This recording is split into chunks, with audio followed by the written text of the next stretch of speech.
La década de 1980 también es famosa por sus películas de mala calidad, pero algunas no son más que divertidas. Las películas de mala calidad generalmente se consideran proyectos con ciertas características definitorias como historias confusas, efectos especiales deficientes, actuaciones vergonzosas o chistes malos. Si bien algunas películas controvertidas de los años 80 se etiquetan como tales porque su mensaje se pierde en la traducción, otras se consideran basura debido a la falta de esfuerzo o la mala recepción. Independientemente de su ejecución, estas películas de mala calidad de los 80 siguen siendo fantásticas y divertidas de ver.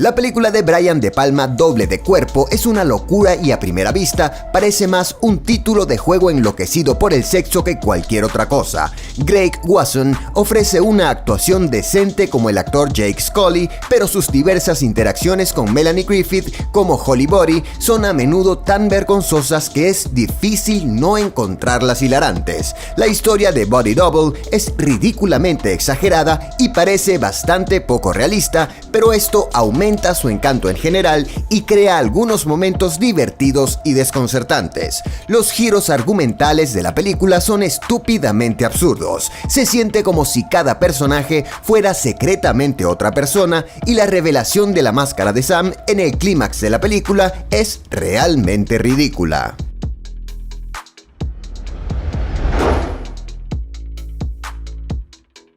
La tercera entrega de las películas de El Vengador Anónimo de Charles Bronson a menudo se considera la mejor del grupo. Sin embargo, también es un punto de inflexión en la franquicia por cómo se destaca notoriamente del resto de títulos. Death Wish 3 parece más una caricatura de sus predecesoras, con una historia con mal ritmo y elecciones de edición extrañas. Paul Kersey regresa a Nueva York por primera vez en una década y termina vengando la muerte de su amigo. Esta historia refleja la trama de la primera película, pero su creciente locura significa que no tiene el mismo impacto. La matanza de Kersey carece de motivo y estas secuencias de acción violenta son demasiado prolijas. La escena de pelea final es un ejemplo particular de esto y el uso de un lanzacohetes por parte de él es sorprendentemente exagerado.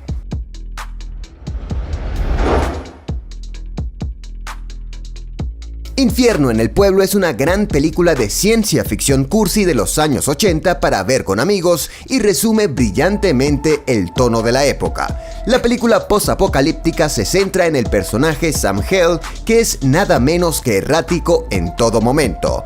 Hells Come to Frogtown tiene algunos efectos especiales extravagantes, lo que se debe al bajo presupuesto, pero esto la hace aún más divertida de ver. La loca historia de la película y las escenas de lucha del infierno contra las criaturas anfibias mutantes son cursis, pero esto también es un elemento básico de la ciencia ficción de los 80.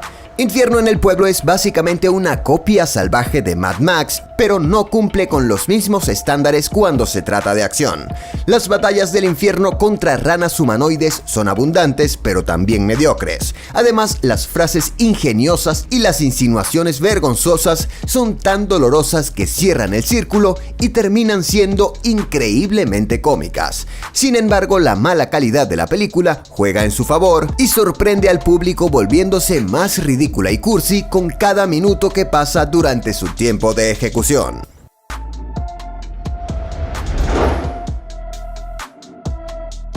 Spaceballs es una divertida parodia de las películas de Star Wars y varios otros tropos de ciencia ficción usados en exceso en los años 70 y 80. Sin embargo, es una película que intenta ser basura a propósito y lo logra maravillosamente. Las actuaciones del elenco repleto de estrellas que incluye a personajes como Joan Rivers, Rick Moranis y el propio director Mel Brooks son histéricas. El uso de la comedia y juegos de palabra es terrible, pero en el buen sentido. Las mejores citas de Spaceballs también están repletas de niveles estúpidos de ironía. Aunque la película es una parodia y trata de ser mala intencionalmente, eso no significa que no sea mala. La historia a veces carece de sentido y la comedia puede resultar vaga. Los chistes están cargados de humor higiénico y temas inapropiados y algunos a menudo no dan en el blanco. A pesar de todo esto, sigue siendo un título que hace sentir bien y es fácil de ver. Spaceballs es definitivamente una de las mejores comedias de ciencia ficción jamás realizadas, pero es tan mala como buena.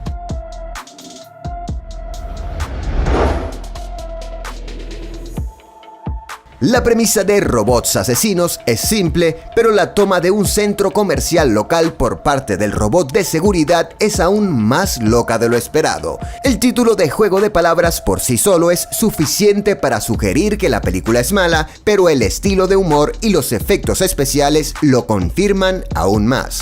Muchas de las muertes que ocurren son muy obvias y fácilmente predecibles, y algunas están tan mal representadas en la pantalla que resultan divertidas. Shopping Mall usa chispas tan mal animadas que parecen más una parodia de animación que una escena de una película de terror. Robots Asesinos intenta ser una sátira del consumismo, pero no está muy bien ejecutada. En cambio, esta parte de la narrativa se siente más como un gesto de dedo hacia los adolescentes que pasan el rato en los centros comerciales.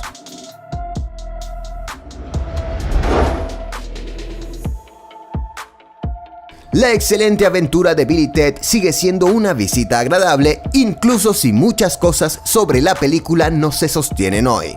La historia altamente improbable de los personajes principales que viajan en el tiempo para completar un informe escolar puede excusarse porque la película pertenece al género de ciencia ficción, aunque gran parte de su logística no tiene sentido. Bill y Ted también son increíblemente tontos y sus bromas son bastante planas, pero aún así es fácil entender su poco inteligente sentido del humor. Aunque puede volverse obsoleta y predecible rápidamente, también crea muchas oportunidades para todo tipo de caos, y sus escapadas exageradas y desconcertantes son simplemente brillantes de ver. Las citas extravagantes de Bill y Ted y la combinación de comedia slapstick, referencias sexuales y palabrotas no son un formato nuevo en absoluto. Sin embargo, el hecho de que la película no se tome a sí misma demasiado en serio, ni se esfuerce demasiado, termina siendo atractivo.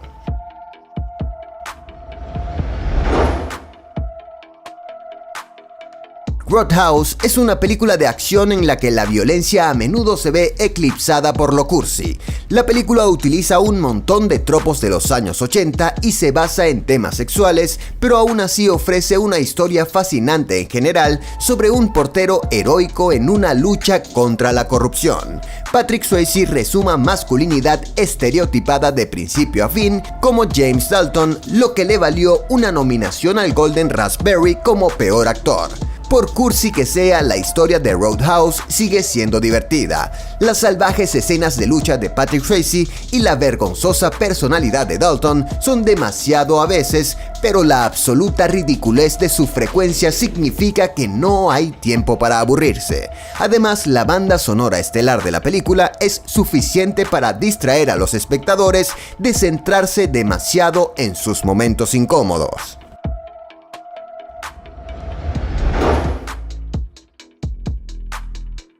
Hobgoblins se considera una de las peores películas de todos los tiempos y es esencialmente una copia de Gremlins, pero hay muchas cosas que la convierten en una película divertida. Desde las escenas iniciales queda claro que el presupuesto de la película es mínimo y los títeres utilizados para las criaturas titulares no son geniales. Los personajes de Hobgoblins también son ridículamente estereotipados y ofrecen poco más que su rasgo principal. Sin embargo, la película está llena de momentos cómicos y aventuras desconcertantes e ilógicas que hacen que sea fácil de disfrutar. Los duendes hacen realidad las fantasías de los amigos de Kevin, lo que resulta en algunos casos estúpidamente divertidos. Amy suele ser mojigata y quiere ser stripper, pero cuando su deseo se hace realidad de repente, todo se convierte en una pelea en un club nocturno entre humanos y duendes.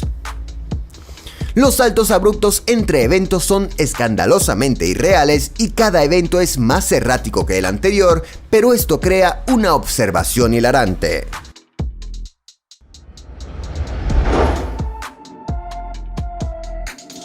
8 días de terror, 2 veces nominada al Golden Raspberry, es la primera y única película de Stephen King que dirige él mismo. La peor adaptación cinematográfica de Stephen King es involuntariamente histérica, lo cual es una cualidad extraña de ver en un proyecto del autor.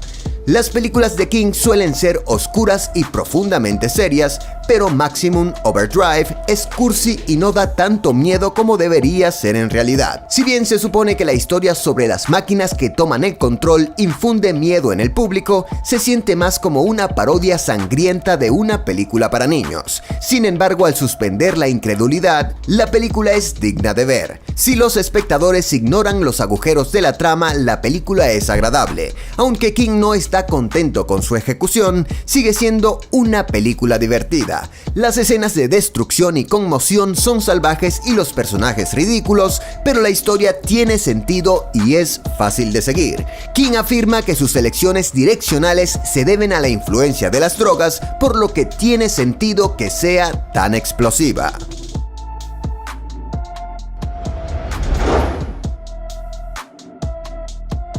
Mannequin es una película de los años 80 con una historia desconcertante, pero también es un título conmovedor y entretenido en general. La comedia romántica se centra en un joven artista que desarrolla una historia de amor con un maniquí de unos grandes almacenes que ha cobrado vida, lo que supone una trama extremadamente extraña pero única. Para hacer las cosas aún más confusas, Emi no es solo un objeto para exhibir ropa, sino que también es la personalidad reencarnada de una mujer del antiguo Egipto que despierta en la Filadelfia de 1987.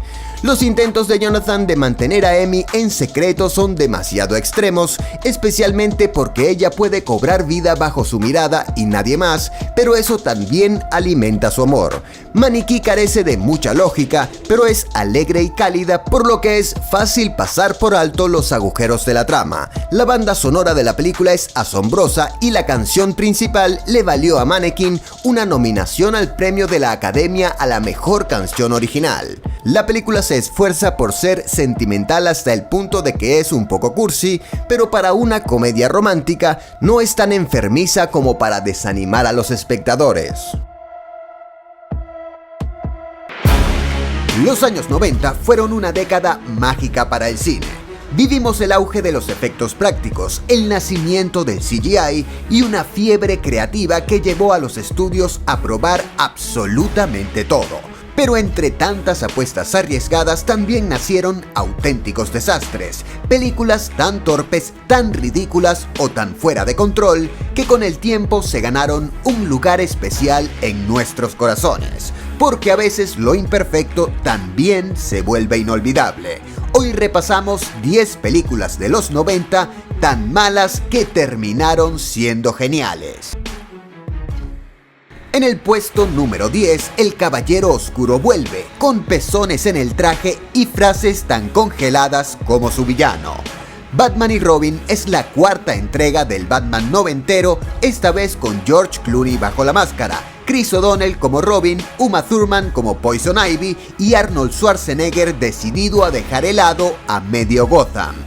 Lo que debía ser una secuela épica terminó siendo una explosión de color, luces de neón y chistes terribles.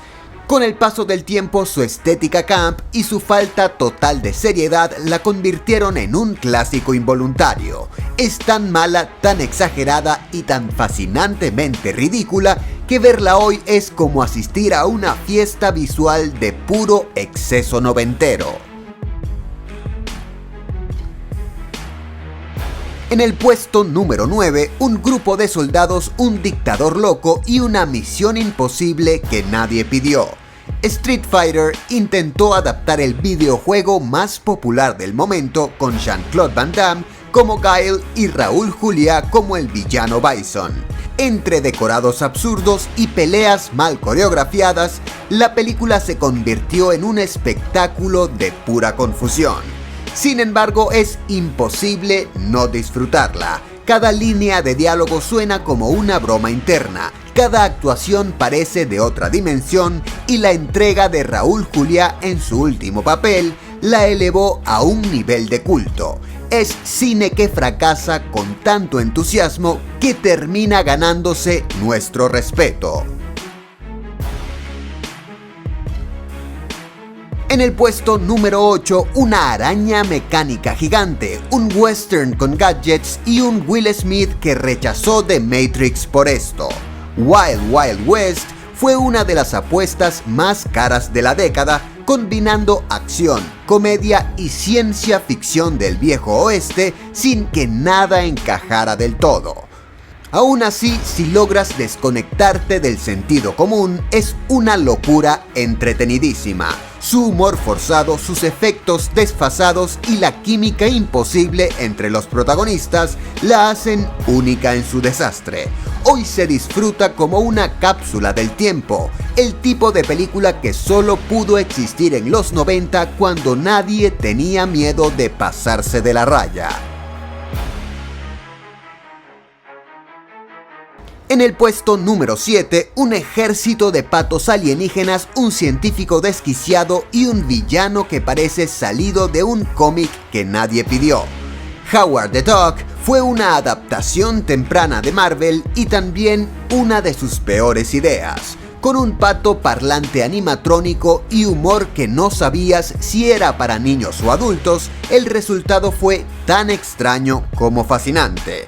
Pese a su fracaso monumental, Howard el Pato tiene un encanto muy particular. Su rareza, su tono inclasificable y su absurdo total la transformaron en una pieza de culto. Es la definición de tan mala que es buena, una experiencia que solo mejora mientras más te rindes ante su locura. En el puesto número 6, una invasión alienígena con efectos risibles, un reparto sorprendentemente bueno y una historia que parece escrita en una servilleta. Mars Attacks, dirigida por Tim Burton, reunió a Jack Nicholson, Glenn Close, Pierce Brosnan y más en una comedia de ciencia ficción tan absurda como gloriosa. Su humor negro, su diseño caricaturesco y su desprecio total por el realismo la convirtieron en una sátira maravillosa. Muchos la odiaron en su estreno, pero con los años se reveló como una joya camp que parodia el cine de invasiones de los 50 con puro estilo Burton. Una locura que solo los 90 podían permitir.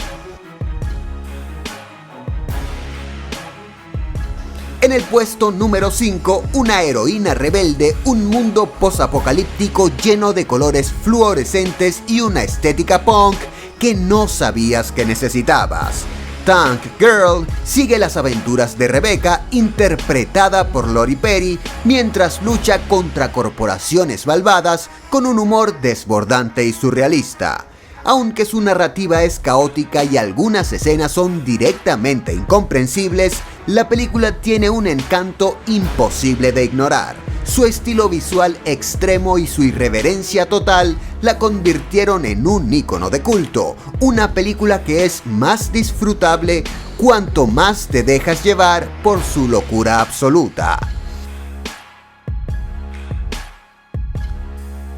En el puesto número 4, un joven piloto con un cohete en la espalda, gángsters exagerados y un homenaje constante a los seriales de los años 30. The Rocketeer mezcla aventura, romance y acción con un tono que a veces parece más caricaturesco que épico, pero con un encanto nostálgico innegable. Su historia es simple y predecible, pero el carisma de su protagonista, los efectos especiales de la época y el diseño de producción la hacen memorable.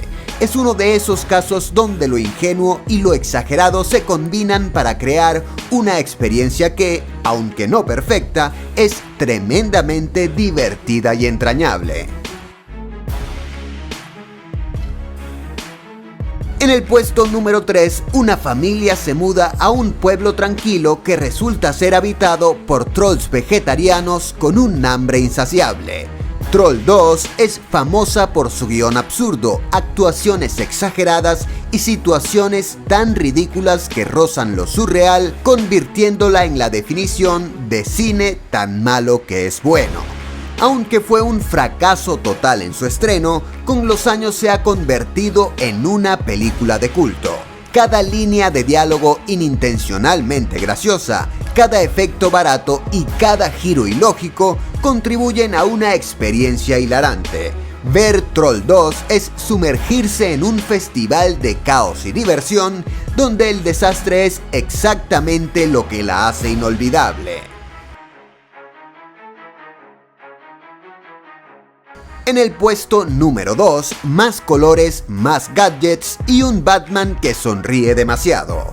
Batman Forever introduce a Val Kilmer como el Caballero Oscuro mientras se enfrenta a Dos Caras y el Acertijo en una Gotham más luminosa y teatral que nunca. Puede que su guión y tono sean completamente inconsistentes, pero su extravagancia visual y las actuaciones exageradas la convirtieron en una experiencia memorable.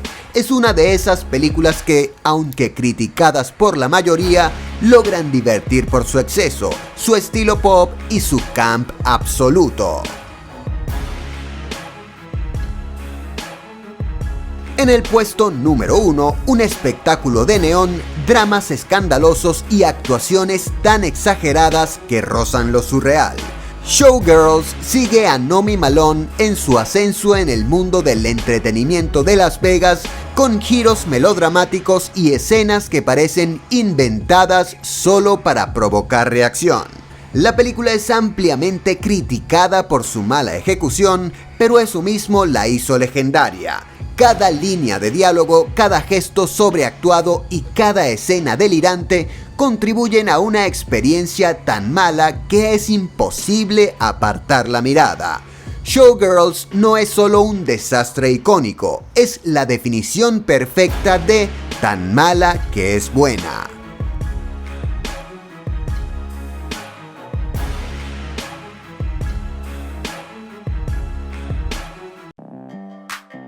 La década del 2000 vio una gran cantidad de películas producidas, tal vez más que nunca antes. Al parecer, a prueba de recesión, la industria cinematográfica de todo el mundo siguió haciendo películas para bien o para mal, con la esperanza de obtener algunos dólares ganados con esfuerzo por parte de los consumidores. Pero en esta inundación hubo algunos clunkers reales que se extendieron por el camino, producidos de alguna manera a pesar de que nunca deberían haber pasado la etapa de escritura de guión. Pero siempre hay algo un poco entrañable en las películas que son tan malas que son buenas. Se empleó mucho trabajo y en realidad se hicieron de proa a popa. Aún más sorprendente es cuando se trata de películas de gran presupuesto que involucraron a cientos de personas en docenas de campos para producirlas, lo que hace que uno se pregunte quién estaba exactamente a cargo de decir no en algún momento. Aquí están las 10 mejores películas tan malas que son buenas de la década del 2000.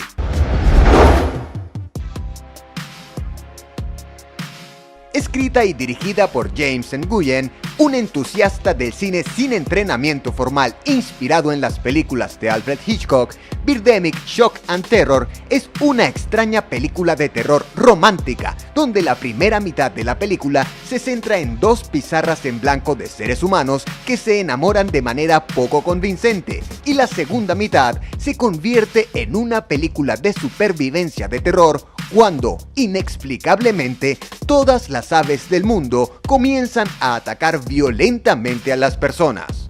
Una joya de la corona del cine tan malo que es bueno, la ineptitud que se muestra en todo Birdemic la convierte en una película extremadamente fascinante. En el aspecto técnico, el sonido a menudo se cae o cambia drásticamente la calidad de un corte a otro. Parte de la película parece estar fuera de foco. Cada escena tiene una pequeña pausa antes y después de cada corte, lo que indica que Nguyen sabía muy poco de lo que significa editar, y tanto su ritmo como su tono están por todas partes.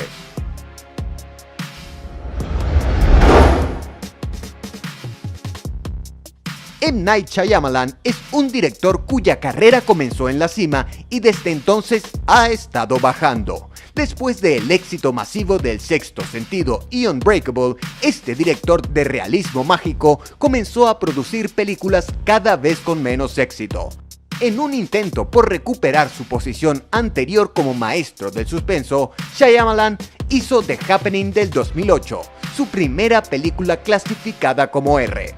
Comenzando con un evento misterioso que fomenta los suicidios masivos con personas que de repente se suicidan con modas extrañas y horripilantes. The Happening sigue a un maestro de ciencias de escuela secundaria y a su esposa mientras intentan huir de lo que sea que esté causando este evento, que termina siendo solo la naturaleza misma. Cómo y por qué ocurre esto nunca se explica realmente, aunque el director intenta hacer algo invisible como el viento, la entidad malvada que señala la llegada de esta fuerza desconocida.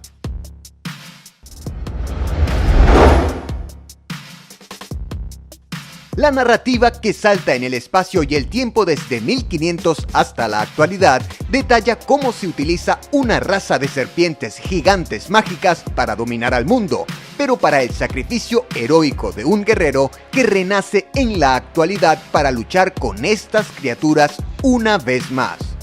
No suena tan mal en el papel, pero la forma en que la película detalla esta historia con una narrativa confusa, un humor sofocado y un costoso CGI que contrasta bruscamente con las secciones de acción en vivo, algo más tontas, la convierte en una película de tono cursi.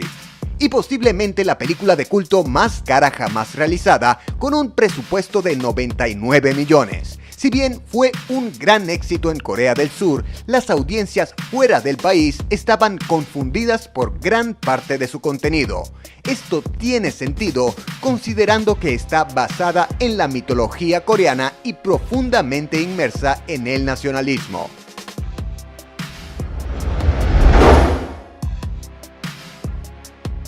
The Wicker Man de 2006 se volvió memética casi de inmediato gracias al estilo de actuación inimitable y loco de Nicolas Cage, quien interpreta al personaje principal como si estuviera recibiendo descargas eléctricas inesperadas cada 6 segundos. Pero si uno solo conoce esta película debido a los memes producidos a partir de ella, toda la película es algo que simplemente necesita ser visto.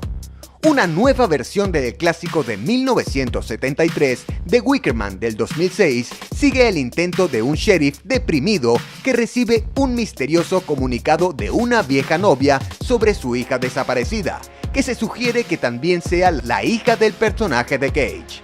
Viaja a una comunidad isleña extraña y aislada que está dirigida por un matriarcado y parece tener un sistema de creencias paganas.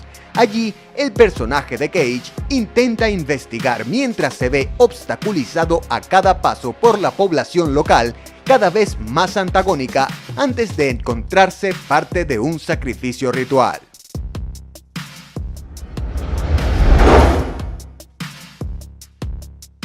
El CGI es decepcionante, mientras que toda la trama, que incluye un montaje divertido de los 4 bajo arresto domiciliario en el edificio de Baxter, se agita a un ritmo vertiginoso para lo que debería haber sido una película de acción divertida.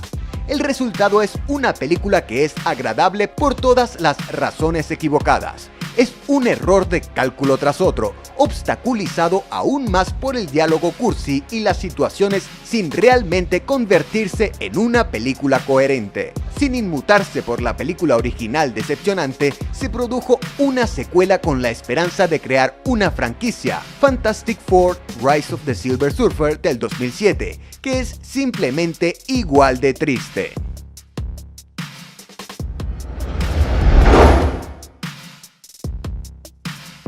Dirigida por Uwe Boll, cuyo nombre se ha convertido en sinónimo de estilismo de tan malo que es bueno, esta es una adaptación incoherente de un videojuego que hay que ver para creer. Además de usar algunos nombres de personajes y elementos de la trama del juego, Alone in the Dark cae del costado del planeta con una trama que involucra a una antigua raza alienígena, un científico loco, un investigador paranormal interpretado terriblemente por Christian Slater y su novia conservadora del Museo Reed. El resultado es una película llena de CGI horrible y barato, una trama que zigzaguea sin molestarse en conectar un punto de la trama con otro, y posiblemente el peor ejemplo de cuán malas pueden ser las adaptaciones de los videojuegos.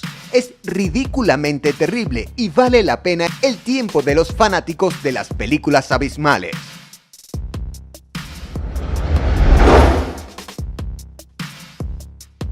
Hay pocos que no hayan oído hablar de la película del 2003 The Room en este momento, después de incendiarse en la década del 2000 como un nuevo clásico de culto con proyecciones de medianoche agotadas y cobrar vida propia lejos de la intención del escritor, director y productor estrella Tommy Wiseau. The Room ha sido aclamada como la nueva peor película del siglo XXI. Ahora tan famosa que James Franco le hizo una película, The Disaster Artist, sobre la extraña historia real de su realización, con Franco protagonizando a Wiseau, un hombre insondablemente extraño cuyo fondo nebuloso, aparentemente ilimitado e inexplicable, se detalla la fuente de fondos y la completa ineptitud como escritor, director y actor. Pero entender de verdad a Wiseau, en muchos sentidos, es ver The Room, una película que nunca se habría hecho sin la determinación de esta figura singular de contar su historia en la pantalla. Aquellos con sentido del humor solo pueden agradecer por esto.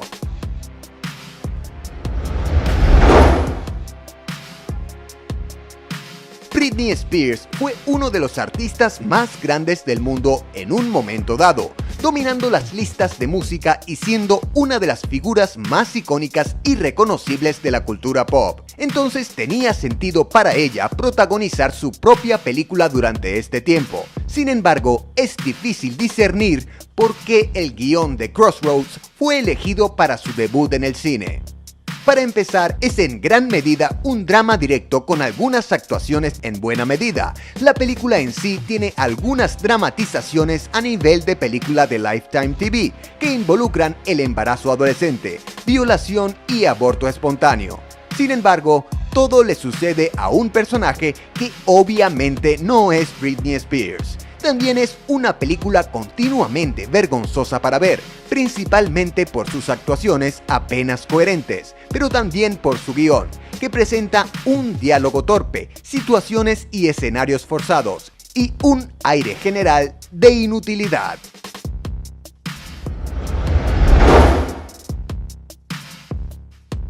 Arthur quiere casarse con su novio Ben, pero el estado en el que viven no reconoce el matrimonio homosexual. Vuelan a un estado donde sí y se casan. Mientras tanto, parecen estar rodeados de monstruos homofóbicos y violentos. Victor, el vil hermano de Arthur, que critica a los homosexuales, y su esposa violentamente homofóbica y llena de odio. Y el sistema en general aparentemente construido para castigar y vilipendiar a todas las personas homosexuales son solo algunos elementos de esta película recalentada y de mala calidad. Aparentemente hecha por solo $0 y poblada por los amigos del escritor, director y estrella Sam Mraovich, Ben y Arthur ha sido descrita como una versión gay de The Room. Los niveles de actuación de la escuela secundaria y con la sutil explosión de una bomba nuclear, Ben y Arthur se ven como una película escrita, filmada y editada durante un largo fin de semana. Hilarante por su enfoque completamente inepto y taciturno de los problemas sociales serios, esto es algo para ver, reírse y ver lo que puede ser verdaderamente terrible en una película gay o heterosexual.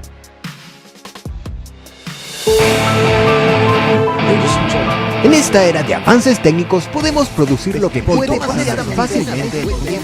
Y antes de llegar a nuestra posición de honor, si te ha gustado el video hasta ahora, recuerda suscribirte y de hacerlo, activar las notificaciones. Comparte. Disfruta. Dale like.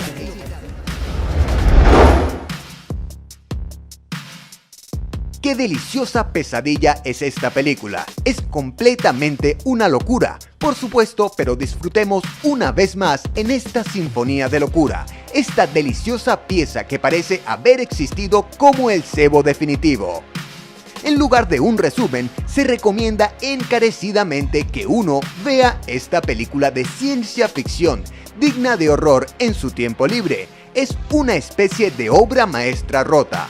John Travolta debería estar avergonzado de estar, mientras que todos los demás involucrados deberían sentir un profundo pesar de que esto es en lo que desperdiciaron su precioso tiempo de creación en esta tierra. Es un fracaso espectacular que no solo malinterpreta a su audiencia, sino que también a la película misma. Una abominación en todos los niveles. Esto es lo peor de lo mejor de lo peor. Y solo se puede apreciar como tal.